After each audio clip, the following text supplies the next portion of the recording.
Hello friends, అందరూ ఎలా ఉన్నారండి? Welcome to Chanakya Snehithi. జీవితంలో ఈ విషయాలని బాగా గుర్తుపెట్టుకోండి.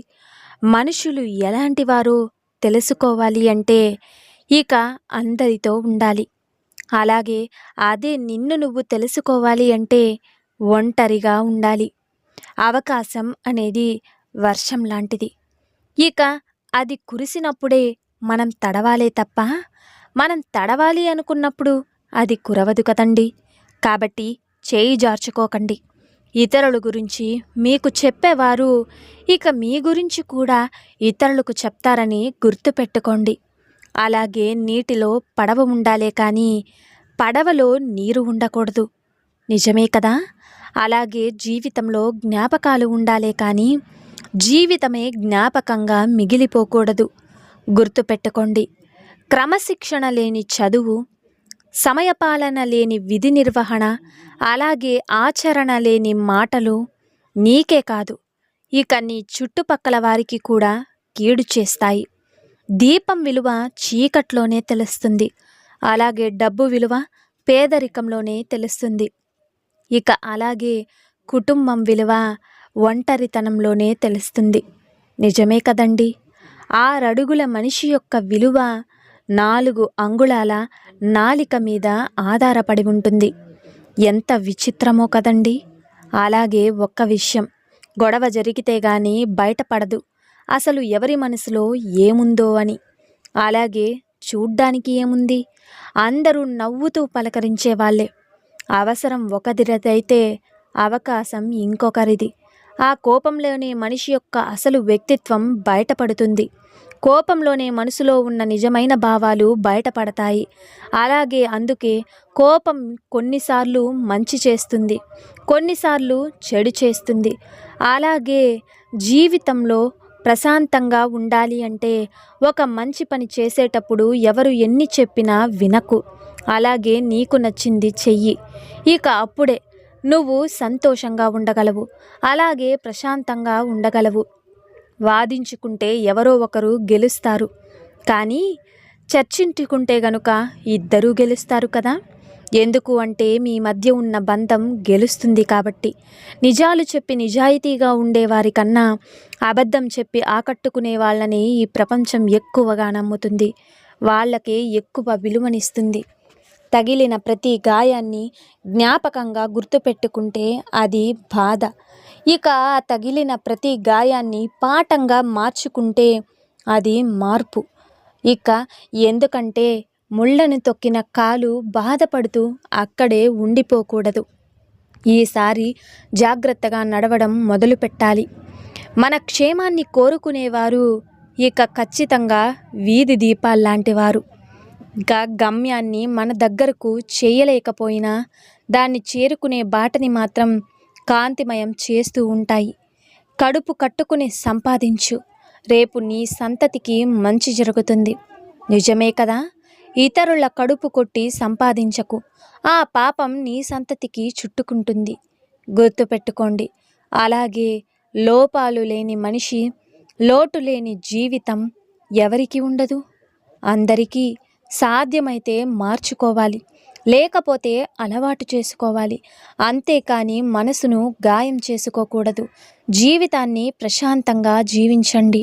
నువ్వు నడిచే దారిలో అడ్డంకులు వస్తే గనుక ఆపాల్సింది ప్రయాణం కాదు, ఇక నడిచే పద్ధతి. అలాగే చేసే పనిలో ఆటంకాలు వస్తే ఆపాల్సింది పని కాదు, ప్రయత్నించే విధానం. అర్థమైంది కదండి.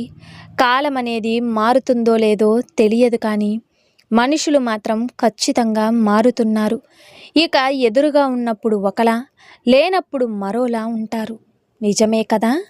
అలాగే ఒక్క విషయం, జీవితం బాగుపడాలంటే పేరులో అక్షరాలు మార్చుకోమని, అంకెలు మార్చుకోమని, లేదా ఇల్లు మార్చుకోమని, ఇలవేల్పును మార్చుకోమని చెబుతూ ఉంటారు, కానీ బుద్ధి మార్చుకోమని ఎవ్వరూ చెప్పరు. కనీసం మీరైనా గుర్తుపెట్టుకోండి.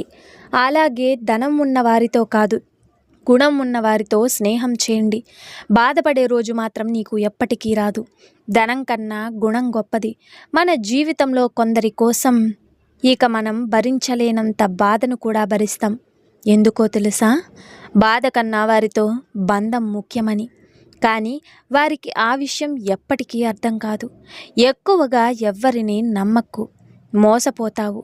అలాగే ఎవరి కోసం ఎక్కువగా ఆలోచించకు, అలుసైపోతావు. ఎక్కువగా విలువ ఇవ్వకు, గౌరవాన్ని కోల్పోతావు. ఎవరిని ప్రశ్నించకు, శత్రువైపోతావు. ముందుగా నా వాళ్ళని ఆలోచించడం తగ్గించు. ఎవరి నుంచి ఏమీ ఆశించకు. జీవితం బాగుంటుంది. అర్థమైంది కదా? మనసుకు బాధగా ఉంటే మనసులో ఉన్నవారికి చెప్పుకోవచ్చు. కానీ ఆ మనసులో ఉండేవాళ్ళే బాధ పెడితే ఇక ఆ బాధను ఇంకెవరికి చెప్పుకోవాలి? మీరంటే ప్రాణంగా ఇష్టపడే వారిని ఎప్పుడు బాధ పెట్టకండి. వారికి ఇంకెవరున్నారు? మీరు తప్ప. ఇక అర్థం చేసుకోండి. ఒక వ్యక్తి ప్రేమతోనైనా ఉండాలి, లేదా నమ్మకంగానైనా ఉండాలి. ఎందుకు అంటే ప్రేమ క్షమించడం నేర్పుతుంది. ఇక నమ్మకం మన కోసం ఏదైనా చేసేటట్లు చేస్తుంది. ఎవరు ఎప్పుడు మారుతారో ఎవ్వరూ కూడా చెప్పలేరు. సమయం కన్నా వేగంగా మారే మనుషుల మధ్య ఉన్నాం. అందరూ మనవాళ్ళు అనుకోవడం మనం చేసే అతిపెద్ద తప్పు. ఎవరు ఎప్పుడు ఎలా ఉంటారో ఎవ్వరికీ తెలియదు. ఇదే ఇప్పుడు లోకం యొక్క తీరు. కెరటాలు కాళ్ళ దగ్గరకు వచ్చాయని సముద్రాన్ని చులకనగా చూడడం ఎంత తప్పో, ఇక ఎదుటి వారి మంచితనాన్ని చేతకానితనంగా చూడడం కూడా అంతే తప్పు. అందరిలో ఉన్నప్పుడు చూపుని, నలుగురిలో ఉన్నప్పుడు మాటను, ఒంటరిగా ఉన్నప్పుడు ఆలోచనలను కాపాడుకోగలిగితే నిన్ను మించిన వివేకి ఇంకొకరు ఉండరు. నిజమే కదా? మనం ఎంత మంచి చేసినా, మనం ఎంత మంచిగా ఉన్నా ఎవరో ఒకరి కథలో చెడ్డవాళ్లమే అవుతాము. కాబట్టి ఇతరులకు నచ్చాలని నటిస్తూ బ్రతకడం కన్నా కూడా మనకు నచ్చినట్లు మన జీవితాన్ని జీవించడమే మంచిది. నిజమే కదండి? స్వేచ్ఛగా అలాగే ఆనందంగా జీవించవచ్చు. ఎవరైనా చెడు స్వభావం కలవారు అని తెలిస్తే గనుక వాళ్ళు సొంత వాళ్ళైనా సరే ఇక పక్కన పెట్టేయండి. ఎందుకు అంటే మన తోటలో పండిన మిరపకాయ కదా అని కళ్ళల్లో పెట్టుకుంటే అది మంటనే పుట్టిస్తుంది, కానీ చల్లదనాన్ని కాదు కదండి. అలాగే ఎవరో విలువ ఇవ్వలేదు అని నీ విలువ తగ్గదు. విలువ లేని మనుషులకు దూరంగా ఉంటేనే ఇక నీ విలువేంటో అర్థమవుతుంది. ఇక మనసులోని బాధ పోవడానికి ఏ మందు పని చెయ్యకపోవచ్చు, కానీ మనసుకు నచ్చిన వాళ్ళు కాసేపు ప్రేమగా మనతో మాట్లాడితే చాలు, ఎంతటి బాధైనా మర్చిపోవచ్చు. నిజమే కదండి? అలాగే ఎంతటి కష్టం వచ్చినా సరే నీలో నువ్వే ఓదార్చుకోవడం నేర్చుకో. ఎందుకు అంటే నీ కష్టాలు చూసి నవ్వుతారే తప్ప నా అని ఎవ్వరూ దగ్గరికి తీయరు. అర్థమైంది కదండి? పెళ్ళి ఎంత ఘనంగా చేసుకున్నావన్నది గొప్పతనం కాదు, నిన్ను నమ్మి తల వంచి తాళి కట్టించుకున్న భార్యని ఎంత ప్రేమగా చూసుకుంటున్నావనేదే నిజమైన గొప్పతనం. అలాగే నీటిని ఎక్కువగా మరిగిస్తే ఆవిరైపోతాయి. అలాగే భరిస్తున్నారు కదా అని ఎక్కువగా బాధ పెడితే బంధాలు కూడా కనిపించకుండా పోతాయి. అర్థమైంది కదండి? ఈ కాలంలో మంచి వాళ్ళ కన్నా కూడా మంచిగా నటించే వాళ్ళే ఎక్కువ.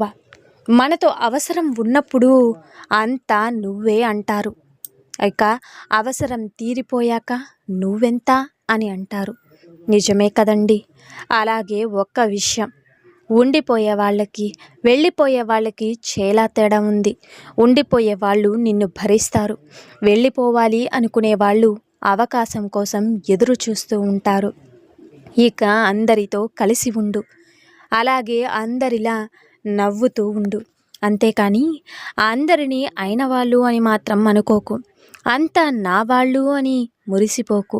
నటనతో కూడిన మనిషి యొక్క ప్రేమ విషయం కంటే కూడా ప్రమాదకరం, గుర్తుపెట్టుకో. అలాగే ఒక్క విషయం, అవసరం కోసం 2 మెట్లు దిగినా తప్పులేదు, కానీ అవసరాలు తీర్చుకోవడం కోసం దిగజారిపోకూడదు. వ్యక్తిత్వపు విలువలు కోల్పోకూడదు. విజయమే సర్వస్వం కాదు, అలాగే పరాజయం అంతమూ కాదు. ఏది జరిగినా మన ప్రయత్నం కొనసాగించే ధైర్యమే జీవితం అంటే. నువ్వు అందరి దగ్గర సంతోషంగా ఉండగలుగుతున్నావు అంటే వారి తప్పులను పట్టించుకోకుండా బంధానికే ఎక్కువ విలువ ఇస్తున్నావు అని అర్థం. ఒక వ్యక్తిని అపార్థం చేసుకునే ముందు ఇక ఆ వ్యక్తి గతంలో మనతో ఎలా ఉండేవారో గుర్తు చేసుకుంటే నిజ నిజాలు అర్థమవుతాయి. ఒక్కోసారి మన కళ్ళే మనల్ని మోసం చేస్తాయి. అందుకే గతం మర్చిపోవద్దు. ప్రతి మనిషిలో మంచి చెడు రెండూ ఉంటాయి. మనలో మంచిని చూసిన వాళ్ళు ఆప్తులవుతారు, ఇక చెడుని చూసిన వాళ్ళు శత్రువులవుతారు. నిజమే కదండి. రెండింటిని సమానంగా చూసిన వాళ్ళే మనల్ని ప్రేమించిన వాళ్ళవుతారు. గుర్తుపెట్టుకోండి. ఇక ఒక్క విషయం ఏంటంటే, బ్రతుకు మీద బాధ్యత లేని వాడికి భవిష్యత్తు మీద హక్కు ఉండదు. నిన్ను సానపెట్టడానికే సంఘర్షణల మధ్యకి ఇక నెడుతూ ఉంటుంది నీ జీవితం. తట్టుకుంటే రత్నమై వెలుగుతావు, అదే తప్పుకుంటే గనుక రాయిలానే మిగిలిపోతావు. ఇక నిర్ణయం నీదే. అర్థమైంది కదండి. కాబట్టి చూశారు కదండి ఇవాల్టి వీడియో. ఈ వీడియో మీకు నచ్చిందని అనుకుంటున్నాను. నచ్చితే చిన్న లైక్ చేయండి. అలాగే మన ఛానల్ ఎవరైనా స్టార్టింగ్ చూస్తుంటే సబ్స్క్రైబ్ చేసుకోవడం మర్చిపోద్దండి. ఇలాంటి చాణక్యనీతి మరిన్ని మోటివేషనల్ వీడియోస్ మీకు నోటిఫికేషన్ రూపంలో రావాలంటే పక్కనున్న బెల్ సింబల్ని క్లిక్ చేయండి. అలా చేస్తే నేను పెట్టే ప్రతి వీడియో మీకు నోటిఫికేషన్ రూపంలో వస్తుంది. So thank you for watching friends. రేపటి వీడియోలో చాణక్యులు గారు ఏ మంచి మాటలను, ఏ మంచి సూక్తులను మనకి చెప్పబోతున్నారన్నది మనం రేపటి వీడియోలో అయితే తెలుసుకుందాం.